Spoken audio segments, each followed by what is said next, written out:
Hello students, welcome to Shri Shyam Shikshan Sansthan online classes.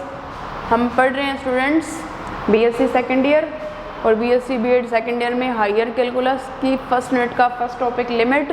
उसमें हमने last lecture जो अभी हमने पढ़ा है उसमें हमने पढ़ लिया है लिमिट का फर्स्ट टॉपिक था फंक्शन के बारे में।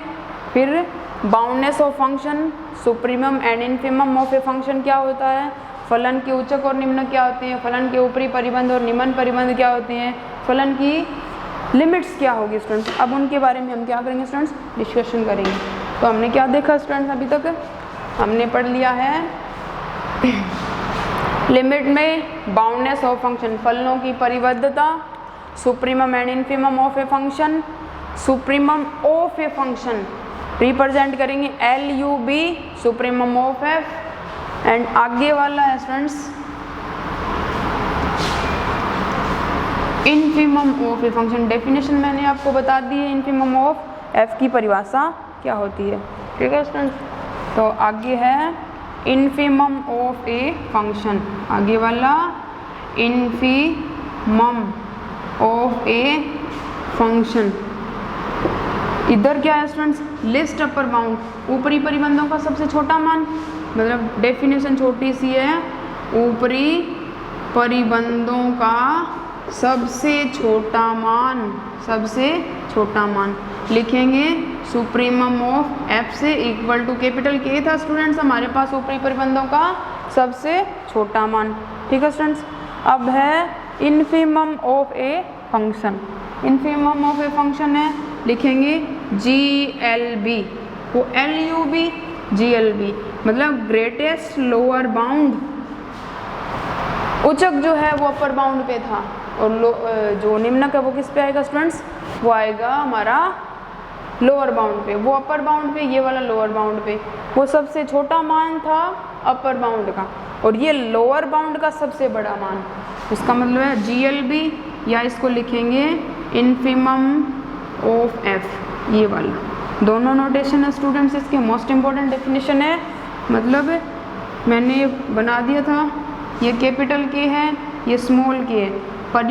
माना फलन F जो वो अपने प्रांत D में परिबद्ध है, इसका मतलब परिबद्ध फलन की कंडीशन हो जाएगी ये वाली कैपिटल K।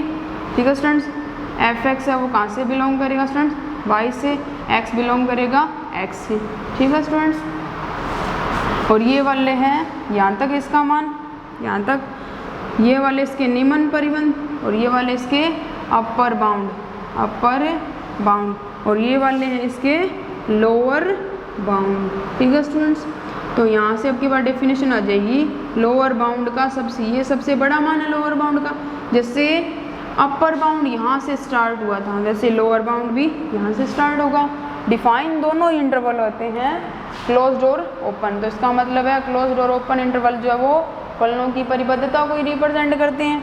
तो यहाँ से लोअर बाउंड का सबसे छोटा मान, सबसे बड़ा मान, तो इसका मतलब निम्न की परिभाषा हो जाएगी निम्न परिबंधों का, निम्न परिबंधों का सबसे, निम्न परिबंधों का सबसे बड़ा मान फलन का निम्न कहलाता है।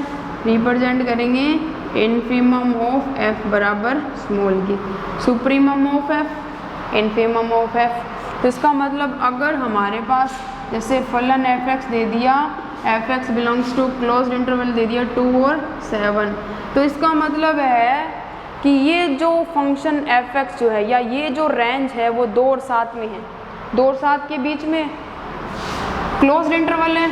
तो इसका मतलब Fx less than equal 2 less than equal 7। ये वाला स्टूडेंट्स यहाँ पे 2 मान लिया कहीं और ये वाला 7, तो सेम कंडीशन 2 और 7, इसका मतलब ये वाला निम्नक हो गया और ये वाला उच्चक। तो यहाँ से लिख सकते हैं स्टूडेंट्स, हम क्या लिख सकते हैं, सुप्रीमम ऑफ F। तो यहाँ से क्या आ जाएगा स्टूडेंट्स, सुप्रीमम ऑफ F बराबर 7 एंड इन्फीमम ऑफ F बराबर हमारे पास क्या आ जाएगा स्टूडेंट, इन्फीमम ऑफ F बराबर 2। वही अगर ये वाला इंटरवल है स्टूडेंट्स, ये वाला, तो इसका मतलब इस कंडीशन में भी इसका ये वाली कंडीशन निम्नक होगा 2 और उच्चक होगा 7, चाहे एग्जिस्ट ना हो, चाहे वो इंटरवल है, वो रेंज है, वहाँ तक ना जाए, फिर भी उस तक सीमित रह रही, तो इसका मतलब ये इसका उच्चक हो निम्नक होगा और ये वाला इसका उच्चक होगा। अब कुछ एग्जाम्पल्स है स्टूडेंट्स, परिबद्ध फलन के एग्जाम्पल्स, जैसे हमारे पास समझने के लिए बाउंडनेस को एग्जाम्पल है फंक्शन की।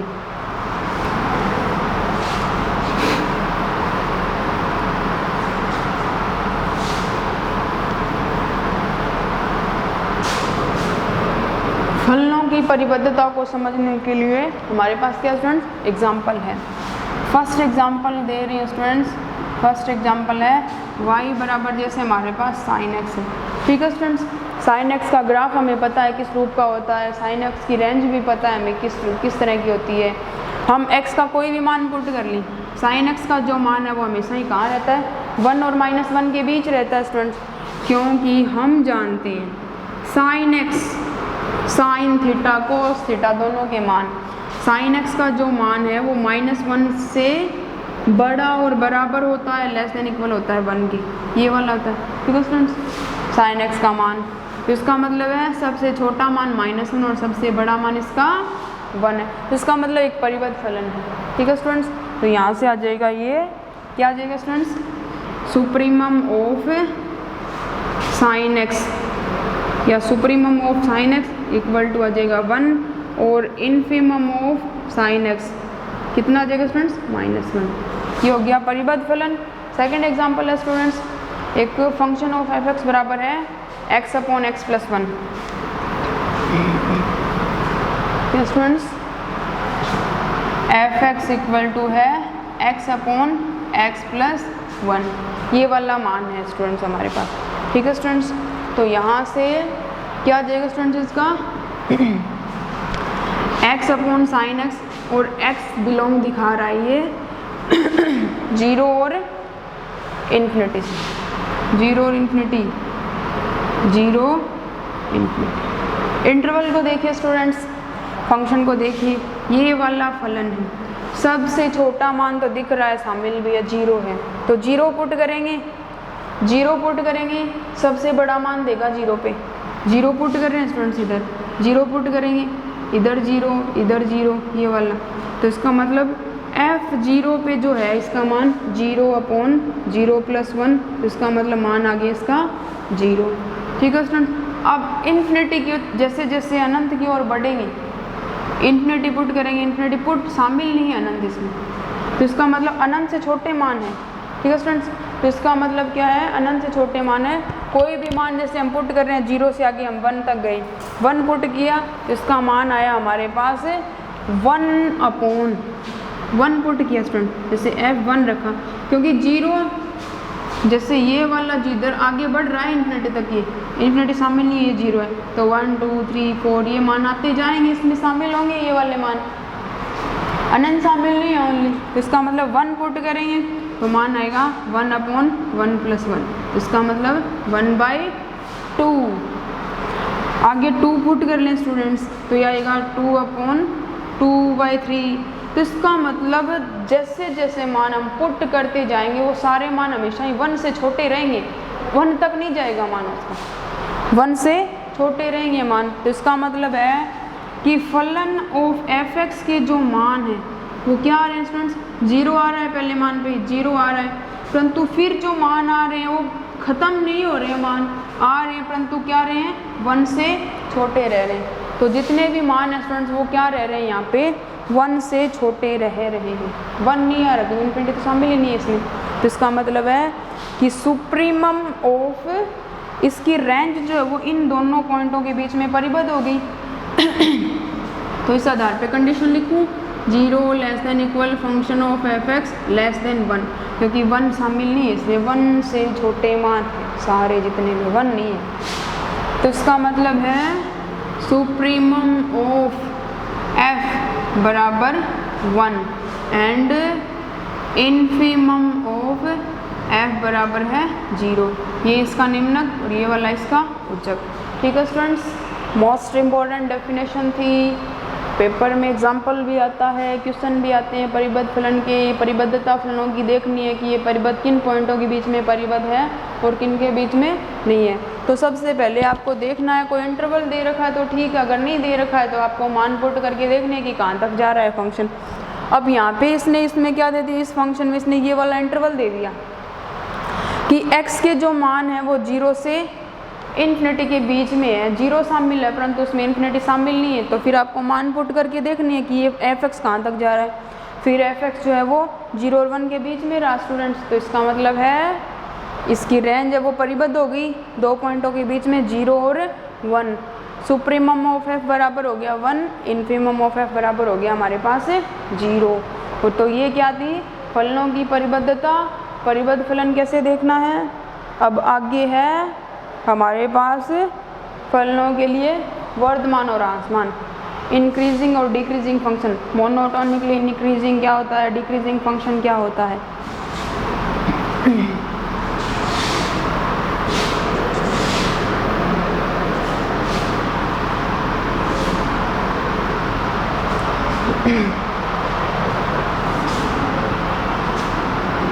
आगे वाला है monotonically.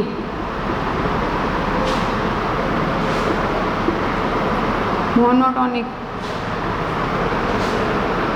Increasing and decreasing function, मतलब वर्धमान एवं ह्रासमान फलन क्या होते हैं। ठीक है स्टूडेंट, फंक्शन हमारे पास जैसे दो फलन दे दिया, y बराबर फंक्शन ऑफ f(x) f1x और दूसरा दे दिया y1 और दूसरा दे y2 बराबर f2x। x बिलोंग कर रहा है स्टूडेंट्स कहाँ से, कैपिटल X से। ठीक है, दो मान लेने हैं। जैसे फंक्शन एक ही है, पहला मान पुट किया, जैसे फंक्शन एक ही है स्टूडेंट्स, पहला मान पुट किया, पहला फंक्शन आ गया हमारे पास y बराबर f(x) ये वाला। अब देखना है कि वर्धमान है या ह्रासमान है। ठीक है स्टूडेंट्स, तो देखना है कि वर्धमान है या ह्रासमान फंक्शन है। तो पहला यहाँ से x से हमें दो मान लेने हैं, x बिलोंग करेगा x से और f(x) है वो कहाँ से बिलोंग करेगा, y से। x belongs to x, f(x) belongs to y। तो यहाँ से x बराबर हमने पहला मान ले लिया x1 और दूसरा ले लिया हमने x2। x1 और x2 बिलोंग कर रहे हैं कहाँ से, कैपिटल X से। तो पहला फंक्शन आएगा, यदि x1 देखना है वर्धमान है, पहले देखेंगे वर्धमान फलन क्या होता है। x1 है वो छोटा है x2 से। वर्धमान फलन देखना स्टूडेंट, वर्धमान का मतलब क्या है, बढ़ना। पहला मान पुट किया, एक पर्टिकुलर मान मिला, जैसे हमें पहला पॉइंट हमने पुट किया तो मान मिला 1, दूसरा पॉइंट पुट किया तो मान मिला हमें 2, तीसरा मान पुट किया तो मान मिला हमें 3, 4। जैसे मान फलन की क्या हो रही हैं, बढ़ रहे हैं, प्रत्येक x बिलोंग्स टू।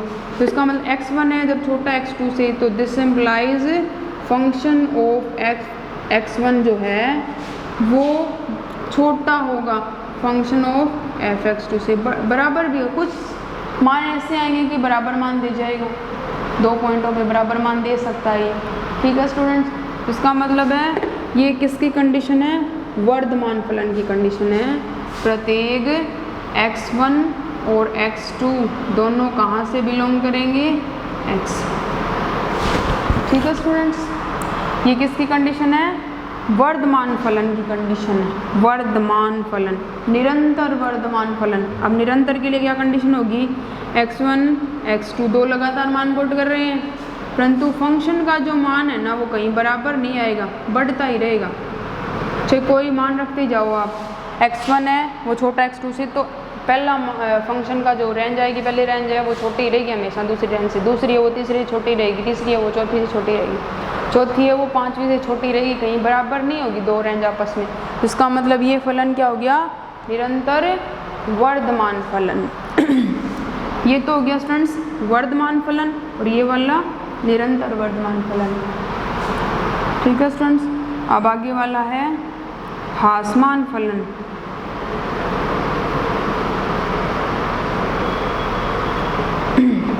ह्रासमान फलन स्टूडेंट्स, जैसे दो मान लिए x1 और x2 बिलोंग करें कहाँ से, x से। x1 x2 belongs to x, तो यहाँ से हमारे पास आ जाएगी कंडीशन, यहाँ से कंडीशन आ गई जैसे x1 है वो छोटा है x2 से, आसमान पहले बड़ा मान मिलेगा फिर छोटे होते जाएंगे मान, वो आसमान फलन होता है। ठीक है स्टूडेंट्स, तो यहाँ से आ जाएगा x1 लेस देन x2, तो दिस इम्प्लाइज f(x1) क्या होगा स्टूडेंट्स, ग्रेटर देन इक्वल भी हो सकता है f(x2) से। सबसे बड़ा मान मिलेगा फिर मान घटते जाएंगे छोटे होते जाएंगे। ठीक है स्टूडेंट्स, ये है निरंतर आसमान फलन की कंडीशन। अब आगे है स्टूडेंट्स, ये आसमान फलन निरंतर के लिए हो जाएगा, आसमान फलन हो गया स्टूडेंट्स ये वाला। अब निरंतर आसमान x1 लेस देन x2, जैसे निरंतर आसमान के लिए f(x1) लेस देन नहीं ग्रेटर देन इक्वल f(x2), ये तो होगी ओनली आसमान की कंडीशन।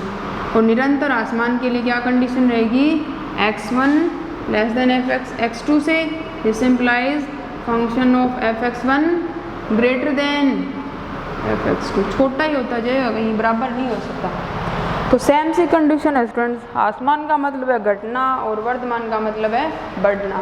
वर्तमान का मतलब है मान क्या होंगे, बढ़ते जाएंगे, और आसमान का मतलब है मान है वो घटते जाएंगे। निरंतर के लिए निरंतर बढ़ते जाएंगे, कहीं बराबर नहीं होंगे। ठीक है ना, निरंतर का मतलब निरंतर बढ़ते जाएंगे वर्तमान में, और आसमान में निरंतर घटते जाएंगे। ठीक है स्टूडेंट्स, ये वाली कंडीशन है। तो स्टूडेंट्स, मोस्ट इम्पॉर्टेंट डेफिनेशन दी, सुप्रीमम और इन्फीमम के बारे में देखा है। उसके बाद निरंतर आसमान, निरंतर वर्तमान फलन क्या होते हैं। अब आगे स्टूडेंट्स, फलन की सीमा, जो मेन हमारा टॉपिक है वो वाला, यहाँ से डेफिनेशन आती है स्टूडेंट, पीछे से कोई एक एग्जांपल भी पूछा जाता है। तो अब है लिमिट ऑफ ए फंक्शन, फलन की सीमा, या मोस्ट फलन की सीमा वैसे स्टूडेंट्स आपने देखी है।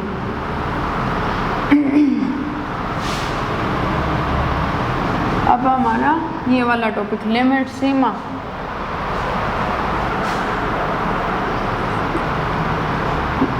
Limit of a function, limit of a function. ठीक है स्टूडेंट, ये वाला है हमारा topic, limit of a function, फलन की सीमा। ठीक है स्टूडेंट, फलन की सीमा जो है स्टूडेंट्स वो क्या होती है, 12th में हमने देखा था कि कोई भी फंक्शन दे रखा है उसकी सीमा क्या होगी, जब उसकी दाईं सीमा और बाईं सीमा दोनों बराबर आ जाए तो वो फलन की क्या कहलाती है, स्टैंडर्ड एग्जैक्ट सीमा कहलाती है उसकी। दाईं सीमा के लिए ये वाला नोटेशन था, limit h tends to 0 function of f(x) x plus h, ये थी हमारी RHS होती थी। ठीक है स्टूडेंट्स, ये इक्वेशन नंबर फर्स्ट मान लिया। LHS होती थी हमारी, जैसे इसने फंक्शन दे दिया y बराबर साइन x, लिमिट याद करनी है, limit x tends to 0 1/sin x। जैसे ये कोई फंक्शन दे दिया इसने, इस फंक्शन की सीमा हमें देखनी है। तो 12th में क्या करते थे, दाईं सीमा बाईं सीमा, दाईं सीमा के लिए ये वाला f(x प्लस h) RHS, और LHS के लिए क्या करते थे, limit h tends to 0 f(x minus h), equation number 2। या इसको हम रिप्रेजेंट कर सकते हैं किससे, इससे, जैसे f(x) है दाईं सीमा है प्लस का साइन, जैसे f(x) है बाईं सीमा है नेगेटिव साइन, दोनों इक्वल होती थी। जैसे f(x प्लस h) जो है वो इक्वल होता था x माइनस h के, इसका मतलब दाईं सीमा बराबर बाईं सीमा, तो यही फलन की क्या होती थी हमारे पास सीमा। ये तो थी हमारे पास बेसिक डेफिनेशन जो हम 12th में पढ़ते थे। इधर हम क्या करेंगे, फंक्शन की क्या देखेंगे, एप्सिलॉन डेल डेफिनेशन, फलन की एप्सिलॉन डेल डेफिनेशन, विशेष परिभाषा फलन की। ये है फलन की सीमा की पूरी लिमिट से इसी पे आधारित है, फलन की सीमा की epsilon del definition, epsilon del परिभाषा, एप्सिलॉन डेल परिभाषा। ठीक है स्टूडेंट्स, फलन की सीमा की एप्सिलॉन डेल डेफिनेशन क्या होती है स्टूडेंट्स, एप्सिलॉन डेल डेफिनेशन। सीमा तो वही होती है स्टूडेंट्स, जैसे हमारे पास कोई फंक्शन है y बराबर एफ एक्स। जैसे ये वाला हमारे पास फंक्शन है y बराबर एफ एक्स। जैसे x के मान हम पुट करते जा रहे हैं, x के मान क्या कर रहे हैं स्टूडेंट्स, x के मान हम पुट करते जा रहे हैं, तब एफ एक्स का जो मान है, एफ एक्स का जो मान है वो क्या है स्टूडेंट, एक पर्टिकुलर पॉइंट की ओर बढ़ रहा है। जैसे एफ एक्स का जो मान है वो 2 की ओर बढ़ रहा है। जैसे हमने जैसे एफ एक्स का हमने ग्राफ बनाया, ये एक्स एक्स हो गया, सीमा होती क्या है बेसिकली, मतलब जैसे फंक्शन के हम जैसे जैसे जैसे एक्स के मान रखें, ये x belongs to x, y belongs to small y belongs to y, x belongs to x, y belongs to y। जैसे जैसे x के मान हम रखते जाएंगे तो इसका जो मान है एफ एक्स का या y का जो मान है वो एक पर्टिकुलर पॉइंट की ओर जाएगा, बार बार उसी पॉइंट की ओर जाएगा ये। जैसे ये वाला ग्राफ बन गया इसका, जैसे ये जो मान है ना ये बार बार आ रहा है इसमें, ये वाला जैसे यहाँ पे छोटा बड़ा हुआ, कहीं ये आ गया, फिर ये ज़्यादा नीचे चला गया, फिर ये यहाँ पे आके रुक गया, फिर ये दोबारा ये बार बार ये जैसे ये मान, ये वाला मान, ये मान बार बार रिपीट हो रहा है, ये वाला मान। तो इसका मतलब ये फंक्शन जो है वो बार बार इस पॉइंट पे आ रहा है। जैसे ये पर्टिकुलर पॉइंट है कोई एक, तो इसका इस फलन की जो सीमा है वो क्या होगी, 1। इसका मतलब है कि जैसे जैसे x टेंड्स टू इन्फिनिटी, अनंत की ओर जाएगा, जैसे जैसे x टेंड्स टू इन्फिनिटी तो एफ एक्स टेंड्स टू 1, मतलब x का मान जैसे जैसे पुट करते जाएंगे एफ एक्स का मान 1 ही आएगा, बार बार 1। तो इसका मतलब 1 जो है वो इसकी क्या हो जाएगी, सीमा। तो फलन की एप्सिलॉन डेल डेफिनेशन क्या होगी,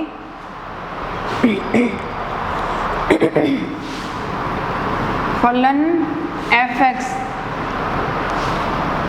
एप्सिलॉन डेल डेफिनेशन होगी, देखिए स्टूडेंट्स कि फलन एफ एक्स की सीमा, परिभाषा स्टूडेंट्स एप्सिलॉन डेल डेफिनेशन, फलन एफ एक्स की सीमा, एफ एक्स की सीमा एक वास्तविक राशि, एक वास्तविक राशि रियल नंबर, एफ एक्स की सीमा एक वास्तविक राशि क्या कहलाती है स्टूडेंट्स, एक वास्तविक राशि एल लिमिट एल से रिप्रेजेंट कर दिया, एल कहलाती है यदि x के a की ओर अग्रसर होने। पहले तो बेसिक डेफिनेशन क्या होती है वो हम पढ़ रहे हैं। L कहलाती है यदि x का मान a की ओर अग्रसर हो, x टेंड्स टू a की ओर अग्रसर हो, तो एफ एक्स का मान कहाँ अग्रसर हो, L की ओर अग्रसर हो, L की ओर। ये डायग्राम बनाया वही था, x का मान एक पर्टिकुलर पॉइंट पे हम लेके जा रहे थे, जैसे हम 10 तक लेके गए तो 10 तक गए, उतने में एफ एक्स का जो मान है वो 1 है, वो 4 बार आ गए। तो इसका मतलब 1 है वो 4 बार रिपीट हुआ जब हमने x के मान 10 तक ही पुट किए हैं। तो इसका मतलब जैसे जैसे x का मान a की ओर 10 की ओर जा रहा है, वैसे वैसे एफ एक्स का मान बार बार 1 आ रहा है। तो इसका मतलब 1 इसकी सीमा होगी।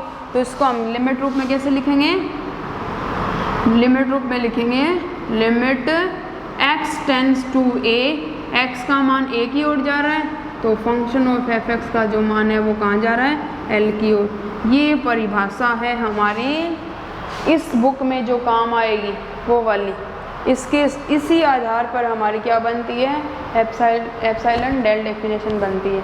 कैसे स्टूडेंट्स कि फलन एफ एक्स की सीमा, फलन एफ एक्स की सीमा एक वास्तविक राशि L कहलाती है यदि 2 धनात्मक पूर्णांक, मतलब एप्सिलॉन डेल डेफिनेशन है स्टूडेंट्स, फलन एफ एक्स की सीमा एक वास्तविक राशि L कहलाती है यदि, अब स्टूडेंट्स एप्सिलॉन डेल डेफिनेशन, दोनों डेफिनेशन आप लिख सकते हो। फलन की सीमा की पूछे पर्टिकुलर नाम दे दिया, एप्सिलॉन डेल डेफिनेशन लिखो, तब आपको ये लिखनी है epsilon del definition, epsilon del definition. Epsilon del definition क्या होगी students, epsilon del definition, epsilon del definition क्या होगी, फलन fx की सीमा एक वास्तविक राशि L कहलाती है यदि एक धनात्मक पूर्णांक एप्सिलॉन, यदि एक धनात्मक पूर्णांक एप्सिलॉन, धनात्मक पूर्णांक है तो इसका मतलब इसका मान हमेशा ही क्या रहेगा, 0 से बड़ा।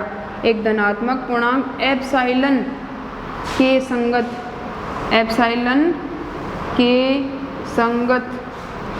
एक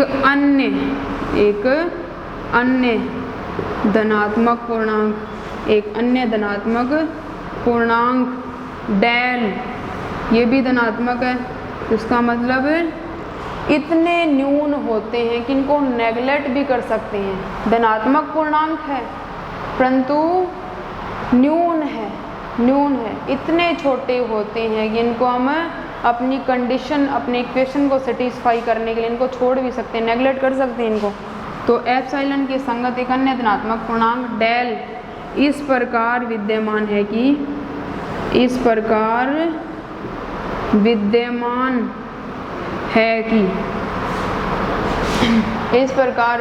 है कि डेफिनेशन बनेगी स्टूडेंट्स इन दोनों से। fx की सीमा इस प्रकार विद्यमान है कि मापांक ऑफ fx माइनस l छोटा रहेगा एप्सिलॉन से। Then x minus a less than del, ये डेफिनेशन बन गई जहाँ पे एप्सिलॉन और डेल दोनों में क्या है, ग्रेटर देन 0। ठीक है स्टूडेंट्स, तो ये वाला एप्सिलॉन और डेल ग्रेटर देन 0, इन दोनों का जो मान है वो 0 से तो बड़ा होता है परंतु 1 से छोटा, तो बहुत न्यून होते हैं स्टूडेंट्स ये वाले। ये धनात्मक पूर्णांक जो है वो क्या होते हैं स्टूडेंट्स, न्यून होते हैं। ठीक है स्टूडेंट्स, ये जो डेफिनेशन हमें दी गई है वो ये वाली डेफिनेशन है। एप्सिलॉन डेल डेफिनेशन को हम इस फॉर्म में लिख सकते हैं। ठीक है स्टूडेंट्स, जैसे ये वाली दी है हमें, तो इसका मतलब इससे छोटा है, मतलब fx minus L less than epsilon when x minus a less than del. ठीक है students, fx minus L less than epsilon when x minus a less than del. ठीक है स्टूडेंट्स, तो ये वाली क्या बन गई हमारी, एप्सिलॉन डेल डेफिनेशन बन गई। एप्सिलॉन डेल डेफिनेशन है हमारी ये वाली, fx minus L less than epsilon और x minus a less than del. ठीक है स्टूडेंट्स, अब ये वाली जो डेफिनेशन है इसको हम इस फॉर्म में लिख सकते हैं, जैसे fx टेंस टू कहाँ है, l की ओर, x टेंस टू a, तो इसका मतलब है limit x tends to a fx equal to l। अगर ये वाला हमें गिवन है तो इस डेफिनेशन को हम ये वाला लिख सकते हैं, अगर ये वाला हमें गिवन है तो इस डेफिनेशन को हम ये वाला लिख सकते हैं। ये क्या स्टूडेंट्स, एक दूसरे के पूरक है। तो ये वाली थी हमारी एप्सिलॉन डेल डेफिनेशन है। इनकी जो रेंज है स्टूडेंट्स, फलन की रेंज और x की जो रेंज है दोनों की, x की मतलब प्रांत है x, प्रांत की लिमिट कहाँ से कहाँ तक है वो देखेंगे, और फलन ऑफ fx की जो लिमिट है, रेंज है, वो कहाँ से कहाँ तक है वो हम देखेंगे हायर कैलकुलस के नेक्स्ट लेक्चर में। मोस्ट इम्पॉर्टेंट डेफिनेशन है, रेंज देखनी है। इसके बाद क्या स्टूडेंट्स, इस डेफिनेशंस पर आधारित इनके मोस्ट इम्पॉर्टेंट क्वेश्चंस हैं और एक्सरसाइज के कुछ क्वेश्चंस हैं। ठीक है स्टूडेंट्स, थैंक यू।